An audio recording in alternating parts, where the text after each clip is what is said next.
Good day, I'm Engineer Roland Kenneth Corpus. So since this, hindi ko na, namali ako ng post dun sa ating Google Classroom.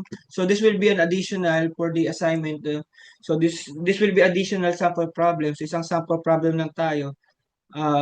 Part A, para ano tayo, no? Para mas tuloy-tuloy na tayo ng discussion sa next week. Okay? So para meron na tayong idea. Okay, so this is sample problem number 2 of the thermal stress. Okay? So, a rigid bar ABC was supported by three rods attached. Each rod has a cross-sectional area of 0.75 inches squared. The two outer rods are steel and the middle rod is aluminum. All the rods has increased temperature of 20 degrees Celsius. So, nag-increase daw tayo ng temperature. So, when we say increase in temperature, so that is the delta T is equal to 20 degrees Celsius na, no? So, yun. Kasi nag-increase daw siya. So, from the original nag-increase siya ng 20. So, yun. Then, 23 for aluminum. Okay? So, yun. Let's analyze. Wala din tayong force. So, determine the axial stresses in each rod if the bar ABC has a negligible weight. B. Determine the axial stress in each rod if bar ABC has a weight of 200 pounds. Okay, so una, wala daw tayong negligible yung weight ng pound ng ABC, rigid bar ABC, and then pangalawa, meron na tayong weight. Okay? So, ano ba yung idea natin dito? So, tingnan natin ulit, ano? Meron tayo ditong same material, steel at aluminum. Meron tayong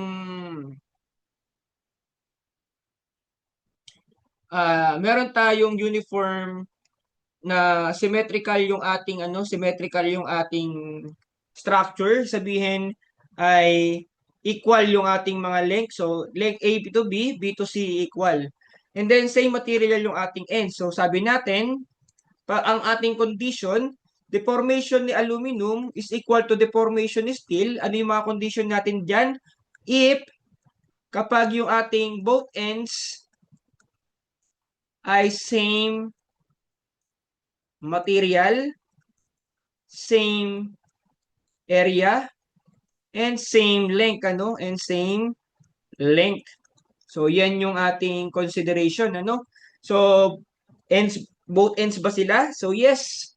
Nasa both ends sila. Same material, same area, and same length. Okay, so deformation at aluminum is deformation of steel. So, yan yung idea na natin dyan, okay? So, sabihin, alam na natin na ganyan yung mangyayari.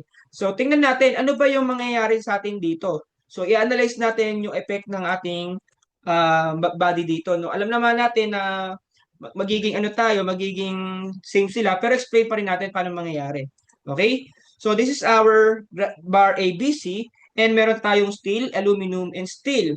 They will undergo the same temperature of to increase in temperature of 20 degrees Celsius. So, let's see what will happen to the material. Okay? So, there are in instant, nagkaroon tayo ng increase of 20 degrees Celsius, they will behave different. So kasi bakit sila magkaiba ng deformation? Kasi nga mas malaki yung thermal expansion ni aluminum compared to steel. Okay? So ano ang mangyayari kapag ganito nangyari? Ibig sabihin, nasira yung ating member ABC. Okay? So bakit masisira? Kasi lumagpas yung aluminum dito sa ating member, doon sa ating bar. Sabi natin, ito dapat ay rigid. Hindi siya masisira, hindi mabubutas. So, rigid siya.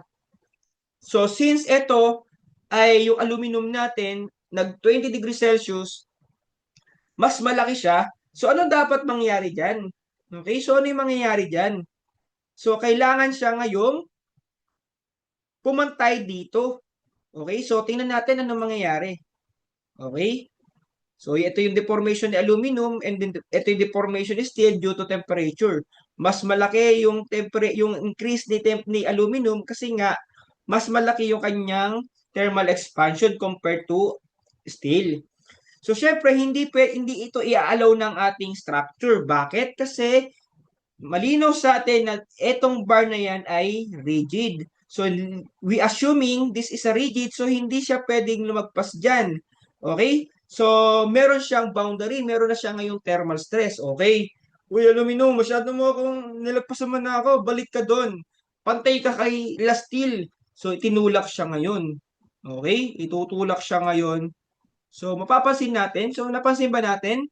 Nagkaroon ulit tayo ng increase in length. So, tingnan natin ulit ano. So, ulit tayo dito. So, ito yung original, ito yung position natin nung nagkaroon na tayo ulit ng deformation. So, tingnan natin ano yung ulit mangyayari. Okay? So, ayan, ito yung original position, ito yung position nung nagkaroon na ng deformation due to temperature. So, tingnan natin. Ayan. Nagkaroon ulit tayo ng deformation. Sir, bakit tayo nagkaroon ng deformation? Ha? Bakit tayo nagkaroon ng deformation? Saan na naman nang galing yun, sir? Ba magic ka ba, sir? Okay.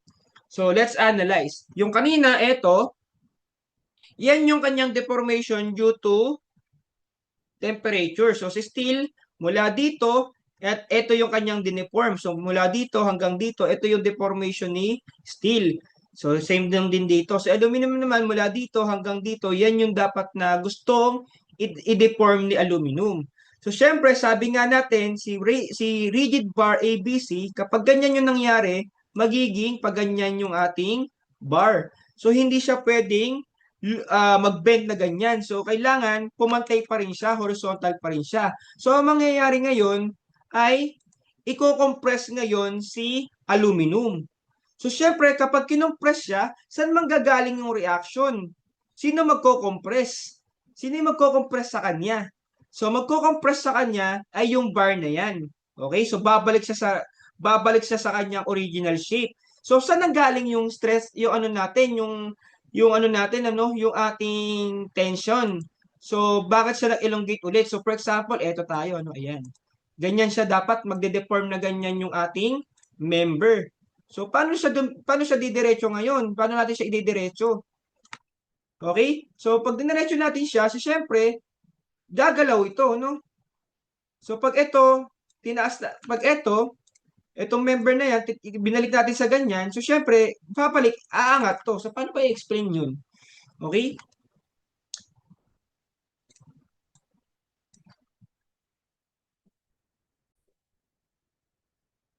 So, siguro, stop muna tayo ng share dito and then open ko yung camera ko. Open ko yung camera. And then, ito siya, no? Ganito. Okay. So, focus tayo dito. So, nakikita ba? Ayan. So, naka-bend siya na ganyan, ano? Naka-bend siya na ganyan. Okay? So, nung naka-bend siya ng ganyan, so, itutulak natin siya ngayon pataas. Ayaw naman, hindi naman makita. Okay? So, ayan. Dito natin siya ilagay. So, dito, ayan, itutulak natin siya pataas. So, ngayon, kung tunulak natin siya pataas, ano nangyayari sa ends natin dyan, ano? So, ayan. So, makita natin, ano? So, pag tinulak natin siya, pataas, so, syempre, yung sasabi natin, ito yung mangyayari dun sa bar natin. Okay? Yung sa gitna ng aluminum ay mas malaki. Okay? So, magiging magbe-bend siya ng ganyan. Kung hindi niya sisirain, magbe-bend siya ng ganyan. So, dahil nag-bend siya ng ganyan, kailangan bumalik yung ating material sa pagiging rigid niya, sa pagiging straight line. So, ano nangyari? So, nung binalik natin siya, so bumalik siya, pero itong dalawang dulo ay nag-elongate, ano, or nag-tension siya, no, gumanon siya. Bumaba siyang ganun, okay? So, yun yung naging idea natin. So, nung tinaas natin yan, inangat niya yung sarili niya. So, ang nangyari sa dalawang dulo na yan ay bumaba din. Nagkaroon tayo ng tension. So, yun. Sana naintindihan natin, ano? Okay, so, kahirap kasi explain sa drawing lang. Close ko na yung yung camera. So, hindi na nakakatuwa na nakikita yung tsura ko, no? Okay, so, yun yung idea kung bakit tayo nagkaroon ulit dito ng deformation pa. Ano? So, yan kasi yan. Ayan, nag-deform siya, nag-ano sa ulit dyan, kinompress siya. So, nung nag-compress yan tayo dito, ay nagkaroon tayo ng tension, ano? So, yun. So, ngayon, kanina, wala tayong summation of vertical forces kasi wala naman tayong weight. Ano, sabi natin, wala tayong negligible yung weight. So, ito yung mga condition na napagpapalit natin yung mga step natin kasi wala tayong equilibrium equation. So, yan. Okay? So, let's have an equation ngayon. Siguro, i-ano natin to. I-ano ko lang. I-wait lang. I-ayos natin to. Ayusin ko lang. Okay, so yun. Meron na tayong, ayan, sinayos na natin. So, yan na siya. So, pwede na tayong magkaroon ng summation of vertical forces is equal to 0. So, wala tayong weight dito. So, therefore, PAL minus 2PST is equal to 0. So, therefore, PAL is equal to 2PST. So, yan na yung ating equation number 1. So, anong nangyayari sa ating deformation? So, let's analyze the deformation na nangyari sa atin. Una, anong deformation yung nangyari sa atin? Okay, so balikan natin to, no? I-gate lang muna natin ulit, ito. And then balikan natin yung nangyaring deformation, isa-isahin natin, okay? So, isa-isahin natin yung deformation na nangyari sa atin. Okay, balik tayo dito. So, una, ito yung ating initial position. So, dito tayo, ito yung ating initial position, ayan. So, ano nangyari? Due to thermal changes, ano yung nangyari sa atin? Nagkaroon tayo ng deformation, ayan. So, ito na yung ating deformation A, ni steel, and ito yung deformation ni aluminum sa atin, okay? So, iyan na siya. Okay? So, iyan na natin na temperature, So, meron tayo dito, change in temperature ni steel. So, deformation ni steel due to temperature. And then, ito din ay, so ito naman ay temperature changes ni aluminum due to, so, change ni aluminum due to temperature. Ayan. Okay? So, tingnan ulit natin. Ano ulit yung nangyari sa atin?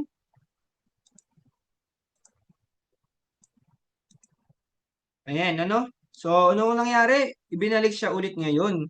Okay? So, ngayon, instead na nandito siya kanina, nandito na tayo, no? Bumalik tayo dito. So, ito na ngayon yung ating position. So, ito, yung binawas na to, so ito, iangat natin to, no? So, nag-minus tayo ngayon. So, dahil bumalik siya, nag-minus tayo ng temperature ni aluminum, ay deformation ni aluminum due to the axial na. So, bakit na tayo nag-minus? Kasi, kung mapapansin natin, eto, nag-increase siya kanina.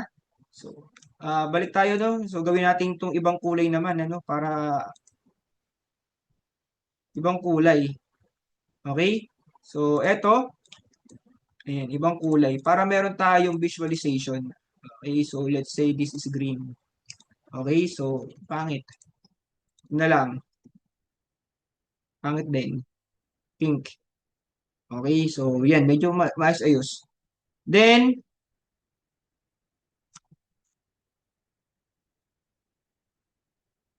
ito pala yung sa ano.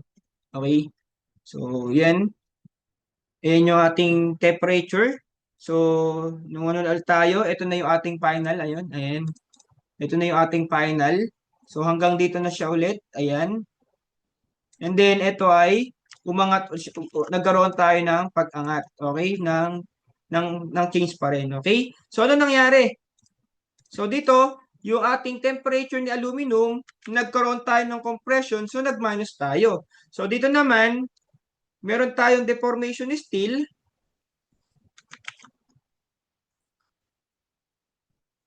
So, meron tayong deformation ni steel, nadagdagan pa siya ngayon.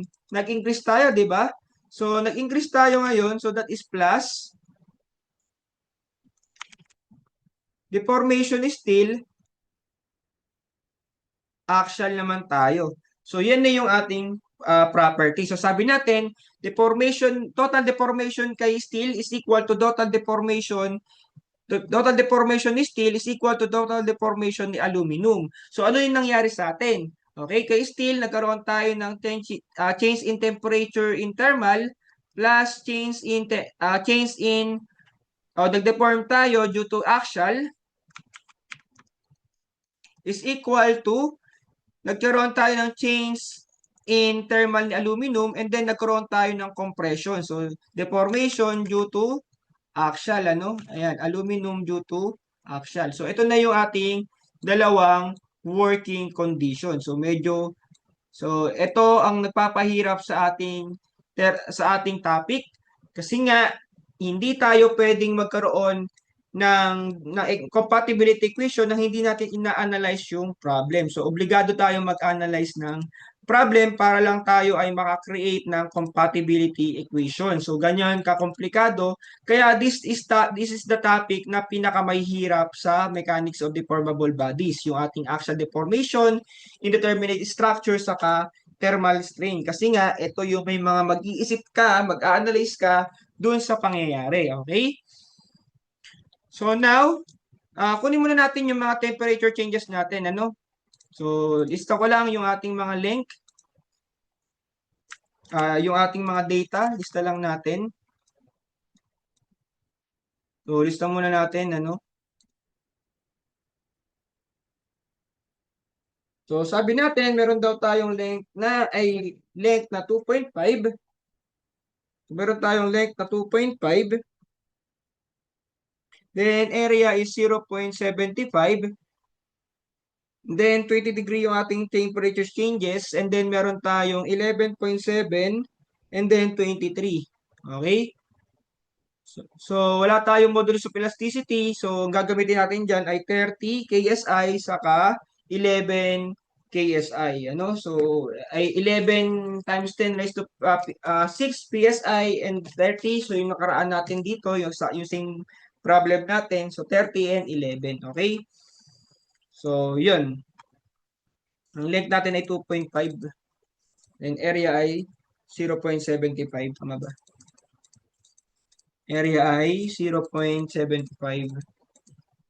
Okay, so area is 0.75. Okay, so yun. So yun, okay na tayo. Uh, so yun, let's solve. So yun. Okay, so thermal muna tayo ni steel. Due to thermal, so meron tayong 11.7 times 10 raised to negative 6. So nag-increase tayo ng 20 degrees Celsius. Then ang length natin ay 2.5 multiplied by 12. So that is equal to, so deformation ni steel due to temperatures is equal to, so 11.7 times 10 raised to negative 6 times 20 multiplied by 2.5 times 12. So that is equal to 0.00702. So laki ng difference, ano? Okay, so millimeter, inches tayo dito, inches. So this is an inches. So napakaliit lang yan. Okay, so aluminum naman tayo.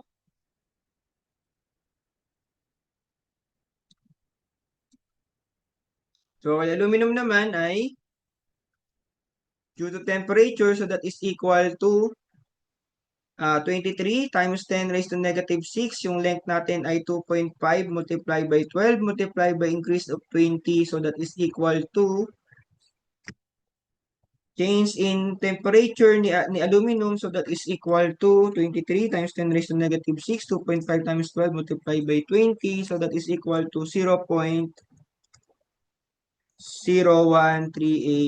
inches. Okay, so yan. Meron na tayo mga yan. So, pwede na tayong gamitin natin yung compatibility equation natin. So, therefore, meron tayong temperature change ni steel. So, meron tayong 0.00702 plus axial tayo. Bakit tayo nag-plus? Kasi tension tayo. So, force at steel multiply by length, which is 2.5 multiplied by 12 over area, which is 0.75, and this is 30 times 10 raised to 6 is equal to, so medyo mahaba, gilid natin dito ng konti. Okay. Ano ba yan? Okay, so that is equal to, so change in aluminum sa temperature, so 0.0138. So masyado siyang mahaba, kaya kailangan bawasan. Ayan. So that is force in aluminum is equal to 2.5 multiplied by 12 over 0.75 multiplied by 11 times 10 raised to 6. Ayan. Okay? So, yun. Next step natin, palitan natin si aluminum ng 2PST. Kasi ito yung ating aluminum is equal to 2PST. So, yun.